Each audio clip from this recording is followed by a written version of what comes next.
कक्षा 10 में आज हम वाच्य का अध्ययन करेंगे। वाच्य पहली कक्षा में आप पढ़ चुके हैं। वाच्य 6, 7, 8 में आपने वाच्य पढ़े होंगे। यहाँ पर हम वाच्य का फिर अध्ययन करेंगे। तो वाच्य किसे कहते हैं? वाच्य का सामान्य अर्थ क्या है? वाच्य का सामान्य अर्थ क्रिया द्वारा कही जाने वाली बात, अर्थात क्रिया द्वारा जो बात कही जा रही है उसे वाच्य कहते हैं। वो वाच्य का सामान्य अर्थ है। व्याकरण में क्रिया के जिस रूप से यह ज्ञान होता है कि क्रिया द्वारा कही गई बात का विषय कर्ता है, कर्म है या भाव है, उसे वाच्य कहा जाता है। जैसे राम पुस्तक पढ़ता है, राम पुस्तक पढ़ता है। यहां पढ़ने की क्रिया किसके द्वारा की जा रही है? राम के द्वारा कही जा रही है। दूसरा वाक्य आता है तो यहां पर क्रिया जो है थोड़ा कर्ता के विषय में कहा जा रहा है। पढ़ना किसके विषय में कहा जा रहा है? राम के विषय में कहा जा रहा है। तो यहां का विषय कर्ता है। राम द्वारा पुस्तक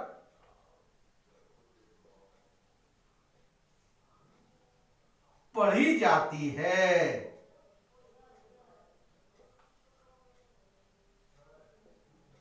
यहां क्रिया का प्रभाव किस पर पड़ रहा है? पुस्तक पर। यहां पर जो क्रिया द्वारा कही गई बात है उसका विषय क्या है? इसका विषय पुस्तक है। पहले वाक्य में क्रिया का विषय कर्ता है, दूसरे वाक्य में पुस्तक है। पुस्तक क्या है? पुस्तक कर्म है। कर्ता ने कर्म को, राम ने पुस्तक को पढ़ा। तो कर्म को, कर्म क्या है? पुस्तक। तो पहले वाक्य में क्या हो गया? कर्तवाच्य। दूसरे में क्या हो गया? कर्मवाच्य। अब राम द्वारा पढ़ा जाता है, राम द्वारा पढ़ा जाता है। यहां से कर्म हट गया। क्या पढ़ा जाता है ये क्लियर नहीं है, क्योंकि पढ़ना बिना कर्म के नहीं होता। पढ़ने के लिए पुस्तक होनी आवश्यक है, अखबार होना आवश्यक है, पैम्पलेट होना आवश्यक है, कोई भी कर्म होना आवश्यक। परंतु यहां पर कर्म नहीं है। यहां पर क्या कहा जा रहा है? राम द्वारा पढ़ा जाता है। तो ये पढ़ा जाता जो क्रिया है इसका विषय क्या है? कर्म नहीं है। इसका विषय कर्ता भी नहीं है। इसका विषय भाव है। तो इस आधार पर हम कह सकते हैं कि 3 प्रकार के वाक्य हुए। तीनों प्रकार के जब हमने वाक्य देखे और तीनों प्रकार के वाक्यों में हम निष्कर्ष पे निकला, तो एक निकला कर्तवाच्य, एक निकला कर्मवाच्य, एक निकला भाववाच्य। यहां पर वाक्य के जो भेद हैं वो हम पहले क्लियर कर रहे हैं। वाच्य के 2 भेद होते हैं। अब आप कहेंगे सर अभी तो आपने कर्तवाच्य, कर्मवाच्य, भाववाच्य 3 भेद बताए, अब आप 2 बता रहे हैं। देखिए, वाक्य में सबसे प्रमुख होता है कर्ता। तो कर्ता के आधार पर हम देखते हैं। तो वाच्य के 2 भेद हैं। नंबर 1 कर्तवाच्य, जहां कर्ता की प्रधानता होती है। नंबर 2 अकर्तवाच्य, यानी यहां पर कर्ता की प्रधानता नहीं है, अकर्तवाच्य। पहला क्या रहा कर्तवाच्य, दूसरा क्या रहा अकर्तवाच्य। कर्तवाच्य क्या होता है? जब क्रिया के विधान का विषय कर्ता होता है वो कर्तवाच्य कहलाता है। जैसे रमेश पुस्तक पढ़ता है, पुस्तक कौन पढ़ता है? रमेश पढ़ता है। रमेश क्या पढ़ता है? पुस्तक पढ़ता है। माताजी भोजन बनाती है, भोजन कौन बनाता है? माताजी। माताजी क्या बनाती है? भोजन। क्लियर? तो यहां पर क्रिया का जो भार है वो कर्ता पर है, लिहाजा यहां पर कौन सा होगा? कर्तवाच्य। और दूसरा अकर्तवाच्य, जहां क्रिया का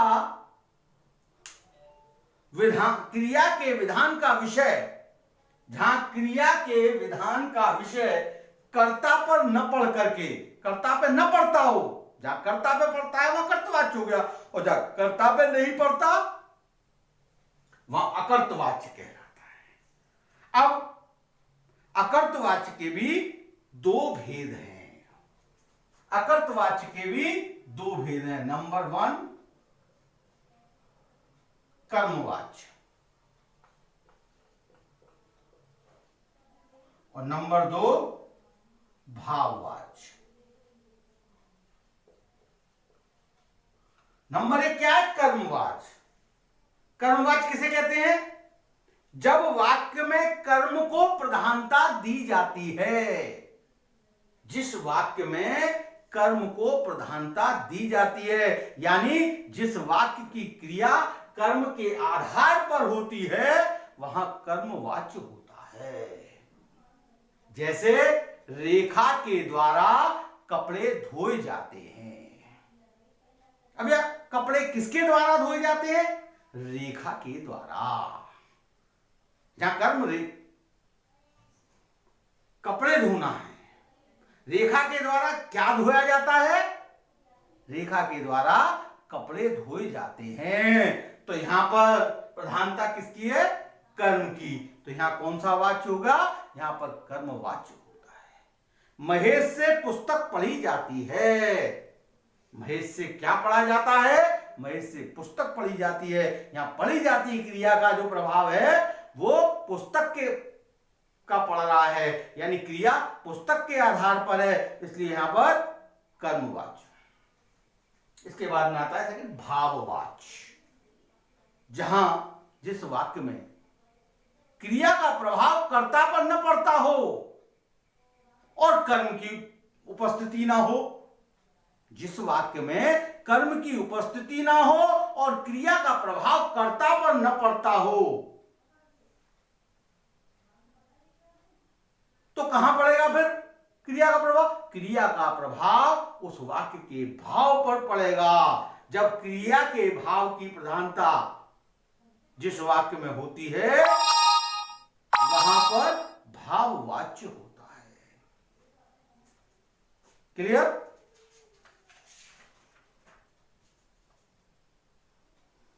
अब देखिए, महेश द्वारा सोया जाता है।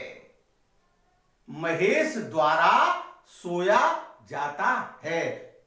सोए जाने की क्रिया किसके द्वारा की जा रही है? महेश के द्वारा। इसमें कर्म नहीं है, ये कर्म हीन बिना कर्म का वाक्य है, इसलिए यहां पर कौन सा वाच्य है? यहां पर भाववाच्य है। इस प्रकार हम कह सकते हैं, कुछ विद्वान कहते हैं कि वाच्य के कितने भेद होते हैं? वाच्य के 3 भेद होते हैं, एक कर्तवाच्य, एक कर्मवाच्य और एक भाववाच्य कह सकते हैं हम, परंतु मूल रूप से वाच्य के 2 भेद होते हैं, एक कर्तवाच्य, एक अकर्तवाच्य। अकर्तवाच्य के 2 भेद होते हैं, एक कर्मवाच्य और दूसरा भाववाच्य। अब वाच्य संबंधी कुछ महत्वपूर्ण तथ्य है। कर्तवाच्य में क्रियाएं अकर्मक व सकर्मक दोनों ही प्रयुक्त होती हैं। कर्तवाच्य में जो क्रियाएं होंगी वो कैसी होंगी? सकर्मक और अकर्मक दोनों ही। और कर्मवाच्य में क्रिया सदैव सकर्मक होगी। कर्मवाच्य में कर्ता अज्ञात भी होता है, जैसे फूल तोड़ा गया। अब यहां अज्ञात है किसके द्वारा, पूर्ण वाक्य जो बनता है उसके द्वारा फूल तोड़ा गया, मेरे द्वारा फूल तोड़ा गया, या उसके द्वारा और मेरे द्वारा यह अज्ञात है, लोग खाली फूल तोड़ा गया, खाना खाया गया। क्लियर। कर्मवाच्य में सूचना, विज्ञप्ति, आदेश जिसमें कर्ता निश्चित नहीं होता दिए जाते हैं। जैसे कार्य किया जा रहा है, किसके द्वारा, मजदूरों के द्वारा कार्य किया जा रहा है, ये लोग लुप्त है परंतु सीधा निर्देश होता है कार्य किया जा रहा है। भाववाच्य में असमर्थता, अशक्यता सूचित की जाती है। जैसे अब अधिक भाग दौड़ नहीं की जा सकती, अब अधिक भाग दौड़ नहीं की जाती, अब अधिक खाना नहीं खाया जाता। अगला बिंदु देखिए, कर्मवाच्य में अधिकांश क्रिया के में जा रूप जोड़ा जाता है। कर्मवाच्य में अधिकांश क्रिया में जा रूप जोड़ा जाता है। जैसे खाया प्लस जाता इजिकल टू खाया जाता, किया प्लस जाए इजिकल टू किया जाए। परंतु कुछ व्युत्पन्न अकर्मक क्रियाओं का प्रयोग भी कर्मवाच्य में होता है जिसमें जारूप नहीं जोड़ा जाता। कुछ ऐसी क्रिया हैं व्युत्पन्न अकर्मक क्रियाओं का प्रयोग जिसमें जारूप नहीं जोड़ा जाता। जैसे मजदूर घर नहीं बना रहे हैं, मजदूरों से घर नहीं बनाया जा रहा है, मजदूरों से घर नहीं बन रहा है, यहां जा का रूप नहीं है। हिंदी में सकर्मक क्रिया से बना उसका अकर्मक रूप व्युत्पन्न अकर्मक कहलाता है। हिंदी में सकर्मक क्रिया से बना उसका अकर्मक रूप व्युत्पन्न अकर्मक कहलाता है। इसका प्रयोग कर्मवाच्य की तरह किया जाता है। जैसे बनना से बनाना, घर बन गया, खोलना से खुलना, दरवाजा अपने आप खुल गया। भाववाचक क्रिया सदैव अकर्मक होती है। भाववाच्य में भी कर्ता अज्ञात होता है। जैसे अब चला जाए, जैसे अब चला जाए। भाववाच्य का प्रयोग अधिकांशतः असमर्था अथवा व्यवस्था प्रकट करने के लिए नहीं शब्द के साथ किया जाता है। जैसे अब बैठा नहीं जाता, अब तो बोला भी नहीं जाता। अगला बिंदु है भाववाच्य में जहां नई शब्द का प्रयोग नहीं होता वहां मूल कर्ता सामान्य होता है। भाववाच्य में जहां नई का प्रयोग नहीं होता वहां पर जो मूल कर्ता है, वाक्य का जो कर्ता है वो सामान्य होता है। जैसे चलो घर चला जाए, अब दौड़ा जाए आदि। भाववाच्य में क्रिया सदा अन्य पुरुष पुल्लिंग एक वचन में रहती है। कर्तवाच्य में सकारात्मक वाक्यों में सामर्थ्य को प्रकट करने के लिए क्रिया के साथ सक का प्रयोग किया जाता है। जैसे पा सकता, जैसे पा प्लस सकता इज इक्वल टू पा सकता।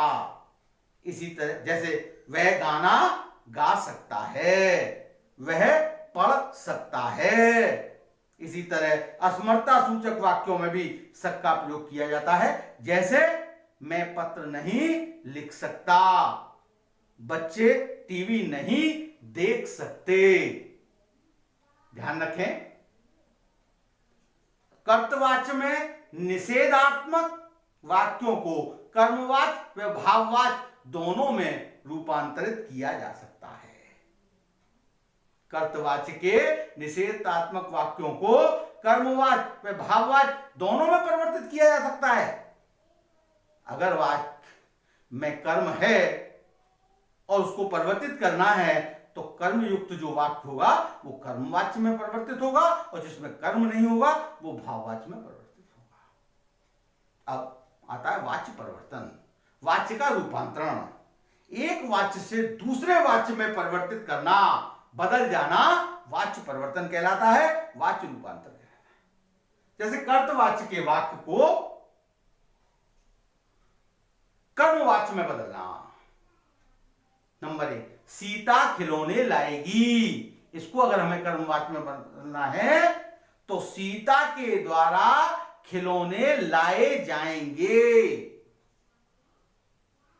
अब कर्तवाच्य से भाववाच्य में परिवर्तन जब हमें करना है तो मैं दौड़ सकता हूं, ये कर्तवाच्य का वाक्य है, इसको भाववाच्य में बदलना है, मुझसे दौड़ा जा सकता है। कर्मवाच्य के वाक्य से कर्तवाच्य में रमा से पत्र नहीं लिखा जाता, ये कर्मवाच्य का वाक्य है, तो कर्तवाच्य में बनेगा रमा पत्र नहीं लिखती। भाववाच्य से कर्तवाच्य बदलने के लिए हम एक उदाहरण देखेंगे। किसान से चला जा सकता है, ये भाववाच्य का वाक्य है, इसको कर्मवाच्य में किसान चल सकता है। अब हमें कुछ स्मरणीय बिंदु याद रखने होंगे। क्रिया के जिस रूप से उसके विधान का मुख्य विषय पता चले वही वाच्य कहलाता है। कर्तवाच्य में कर्ता कर्म में, कर्मवाच्य में कर्म में, तथा भाववाच्य में भाव की प्रधानता होती है। कर्तवाच्य में कर्ता, कर्मवाच्य में कर्म, तथा भाववाच्य में भाव की प्रधानता होती है। कर्तवाच्य में कर्ता प्रधान होता है, कर्मवाच्य में कर्म प्रधान होता है, तथा भाववाच्य में भाव प्रधान होता है। कर्मवाच्य तथा भाववाच्य में कर्ता करण कारक में रहता है। भाववाच्य में केवल कर्म रहित वाक्यों, भाववाच्य केवल कर्म रहित वाक्यों का ही बनता है। कर्तवाच्य कर्मयुक्त और कर्म रहित दोनों प्रकार के वाक्यों में बनाया जा सकता है, दोनों प्रकार के वाक्यों में बनाया जा सकता है, यह हमें ध्यान रखना है। आज इतना ही, आज का दिन। Thank you.